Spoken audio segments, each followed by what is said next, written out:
दोस्तों, सच्चा सद्गुरु कौन? ये सवाल सुनने और पढ़ने में आसान लग रहा होगा, लेकिन हकीकत इसके बिल्कुल विपरीत है। सबसे पहले तो आपको ये बता देते हैं कि सद्गुरु कोई इतनी सस्ती व आसान वस्तु नहीं है जिसे हर कोई प्राप्त कर सके। सद्गुरु की शरण पाने के लिए देवता भी तरसते हैं, लेकिन वर्तमान समय में गुरुओं की भरमार है। देश दुनिया में भक्ति और भगवान के नाम से हजारों लाखों सद्गुरु बने बैठे हैं। अब ऐसे में सवाल यह उठता है कि सच्चा सद्गुरु कौन? अपने अपने धर्म पंथों में अपने अपने गुरुओं को, सद्गुरु को सच्चा बता रहे हैं, लेकिन ये फैसला कैसे हो कि सच्चा कौन? दोस्तों, वीडियो अंत तक देखते जाइए, आप अपने आप ही फैसला कर लेंगे कि सच्चा सद्गुरु कौन है। तो सबसे पहले आपको हम ये बता देते हैं कि सच्चा सद्गुरु कौन होता है और मानव देहधारी प्राणियों को सद्गुरु की आवश्यकता क्यों होती है। सद्गुरु वह अनमोल खजाना होता है जिसे प्राप्त करके मानव हमेशा हमेशा के लिए अमर हो जाता है। सद्गुरु से मिलने के बाद अनेकों लाभ प्राप्त होते हैं। जैसे सद्गुरु मिलने के बाद मनुष्य के सर्व दुख दूर हो जाते हैं, हर प्रकार का रोग कष्ट नष्ट हो जाता है। सद्गुरु शरण ग्रहण करने के बाद मनुष्य सर्व सुखी हो जाता है। सद्गुरु ही है जो मोक्ष कराता है। सद्गुरु उम्र भी बढ़ा सकता है। सद्गुरु मुर्दे को जिंदा भी कर सकता है। सद्गुरु मिलने से मनुष्य का अंधविश्वास पाखंड खत्म हो जाता है। सभी प्रकार की बुराइयां दूर हो जाती हैं। सद्गुरु 84 लाख योनियों में से जाने से बचा लेता है।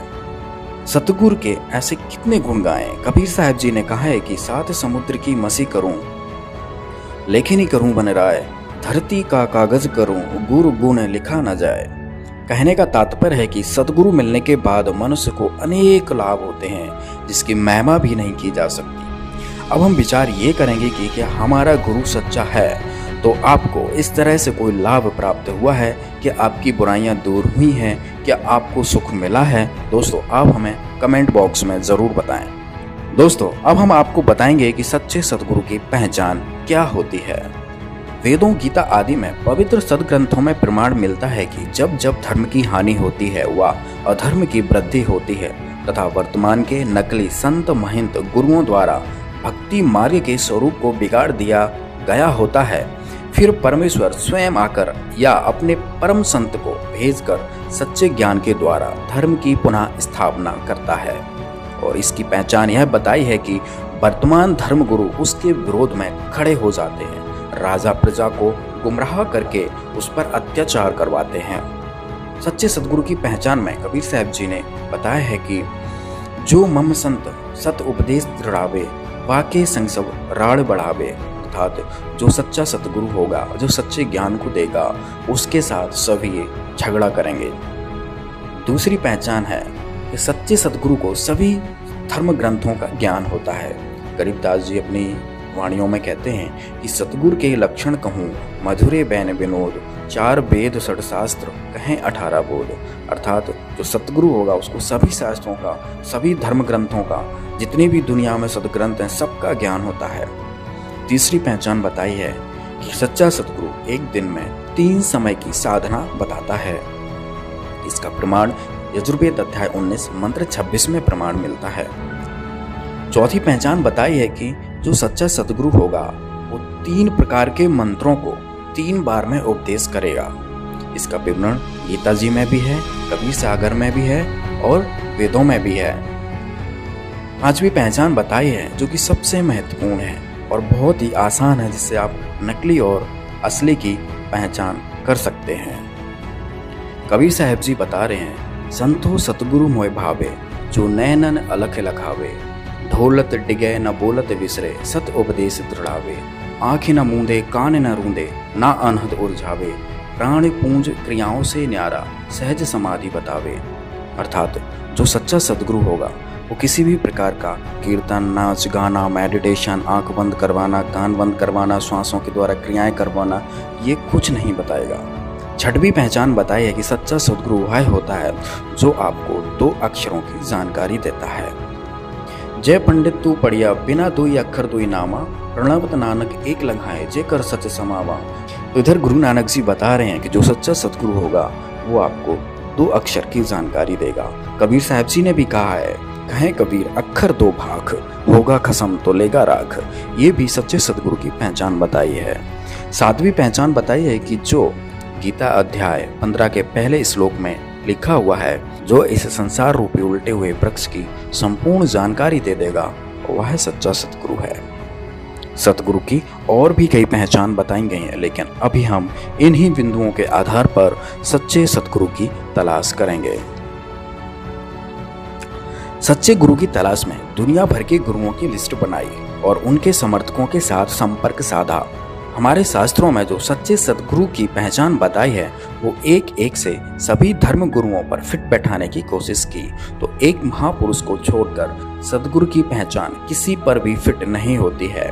कोई मेडिटेशन करवाता है तो कोई नाच गाना करवा के भजन कीर्तन करवाता है, और इन गुरुओं में से कोई भी 3 बार की साधना नहीं बताता है और 3 बार में कोई मंत्र नहीं देता है। इन सभी धर्म गुरुओं का कोई भी जनता द्वारा ज्ञान का विरोध नहीं किया गया, और इनमें ऐसा कोई भी गुरु नहीं था जिसको 4 वेद, 6 शास्त्र, 18 पुराण, कुरान, बाइबल आदि सभी धर्म ग्रंथों का ज्ञान हो या ज्ञान खोला हो। और इनमें से ऐसा कोई भी नहीं था जिसको 2 अक्षर का भेद हो, जिसको 2 अक्षर की जानकारी हो। दूसरी तरफ सच्चे सतगुरु की पहचान में संत रामपाल जी महाराज पर एक एक पॉइंट सही फिट बैठा। तो आइए देखते हैं। तो सबसे पहला पॉइंट कि जो सच्चा सतगुरु होगा उसके साथ लोग झगड़ा करेंगे, उनके ज्ञान का विरोध करेंगे। तो संत रामपाल जी महाराज जी के साथ ही ऐसा हुआ है कि आज तक संत रामपाल जी महाराज के ज्ञान का विरोध हमेशा नकली संतों, महंतों के द्वारा होता आया है। दूसरी पहचान थी कि जो सच्चा संत होगा, जो सच्चा सतगुरु होगा, उसको सभी धर्म ग्रंथों का ज्ञान होगा। तो यह पॉइंट भी संत रामपाल जी महाराज पर फिट बैठता है, क्योंकि संत रामपाल जी महाराज ने ही चारों वेदों को खोलकर दिखाया। वेद, गीता को, कुरान को, बाइबल को, सभी सदग्रंथों को खोलकर दिखाया है। तीसरी पहचान कि संत रामपाल जी महाराज जी अपने साधकों को एक दिन में 3 बार की साधना बताते हैं। और चौथी पहचान भी संत रामपाल जी महाराज पर फिट बैठी कि संत रामपाल जी महाराज ही 3 मंत्रों को 3 बार में देते हैं।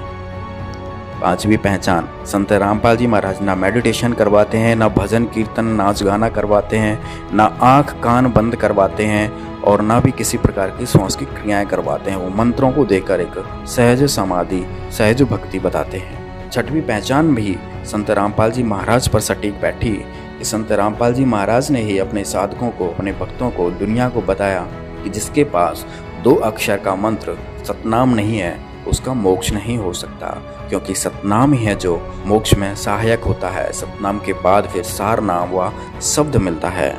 और 7वीं पहचान जिसमें बताया गया है कि जो उल्टे लटके हुए वृक्ष की पूरी जानकारी दे देगा, वो सच्चा सतगुरु होगा। तो इतने धर्म गुरुओं में आज तक कोई भी 15वें अध्याय के पहले श्लोक को नहीं खोल पाया है, और न किसी ने इस श्लोक की व्याख्या की है। संत रामपाल जी महाराज ने ही 15वें अध्याय के प्रथम श्लोक 1 से लेकर 4 तक सबको खोल के बताया कि उल्टा लटका हुआ वृक्ष कौन है, जड़ कौन है, तना कौन है, पात कौन है। कबीर साहब जी ने भी कहा, अक्षर पुरुष एक पेड़ है, निरंजन वाकी डार, और तीनों देवा शाखा है, ये पात रूप संसार।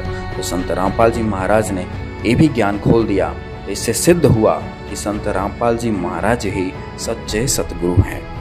तो दोस्तों, तो इस पूरी पृथ्वी पर 7 अरब आबादी में केवल संत रामपाल जी महाराज ही हैं जो सच्चे सतगुरु हैं।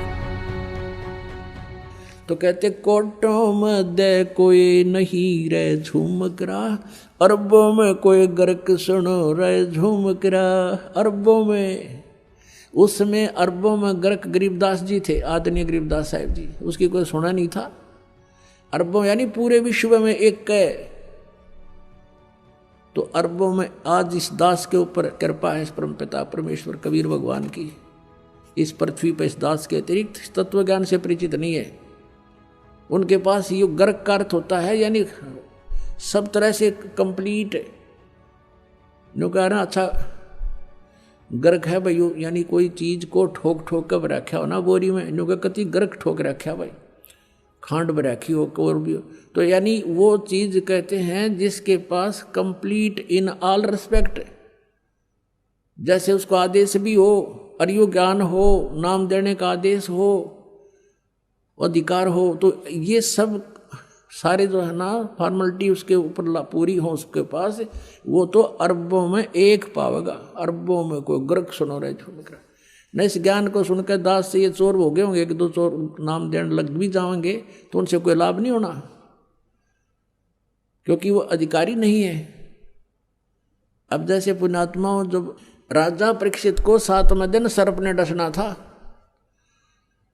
और व्यास जी ने श्रीमद् सुधा सागर यानी श्रीमद् भागवत सुधा सागर का लेखन कार्य किया था, राइटर था उसका वो, उसने भी ये कह दिया था कि मैं अधिकारी नहीं हूं ये कथा सुनाने का।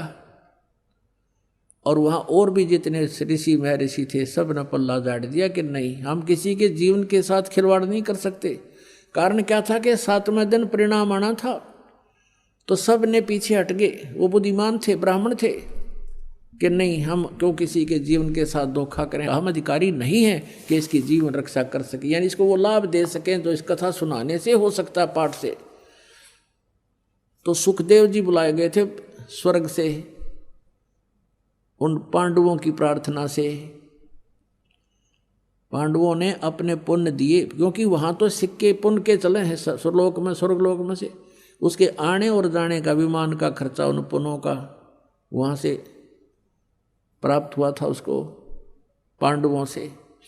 तो यहाँ आकर के उस कहते सुखदेव ने 7 दिन वो कथा सुनाई थी। उस समय ये कहाँ गए थे ब्राह्मण जो आज जगह जगह कथा करते फिरें, कहाँ गए थे ये संत जो आज जहाँ देखा वहीं संत और दुनिया ने गुमराह करें बैठे हैं। तो वो बुद्धिमान थे, समझदार थे, इसलिए उन्होंने ये रिस्क मोल नहीं लिया। और जितना लाभ उस कथा से होना था वो भी सुखदेव जी के मुखारविंद से उच्चारित होने से हुआ, क्योंकि जिसके पास कोई शब्द शक्ति होती है उसी के द्वारा दिए गए वचन से कुछ लाभ हो सकता है। अब जैसे एक कोई कार्य हो रहा था सड़क का, सड़क बना रहे थे, तो वहाँ एक आम व्यक्ति जाकर कहता है कि तुम ऐसा कर दो, वो नहीं कर रहे थे। और अधिकारी के पास उन्होंने प्रार्थना की, अधिकारी नाते कहा कि तुम ऐसा कर दो, तो उस अधिकारी के कहते उन वर्करों ने वैसे ही कर दिया, क्योंकि अधिकारी के वचन में शक्ति थी और उनके वचन में शक्ति नहीं। तो ऐसे ही परमात्मा से जो कनेक्टेड है, सरकार का जो व्यक्ति हो गया यानी जो उसका नौकर है, उससे ही आगे काम हो सकते हैं। आम व्यक्ति के कहने तो वो कार्य नहीं हो सकते, इतना समझ लेना। तो इस प्रकार हम अब जो कथा करते पढ़ते हैं, तो गरीबदास साहब ने कहा था ये पैसे ऊपर नाच सुनो रहा जो मकरा, इन्हें कथा से कोई लेना देना नहीं, पैसे चाहिए इनको।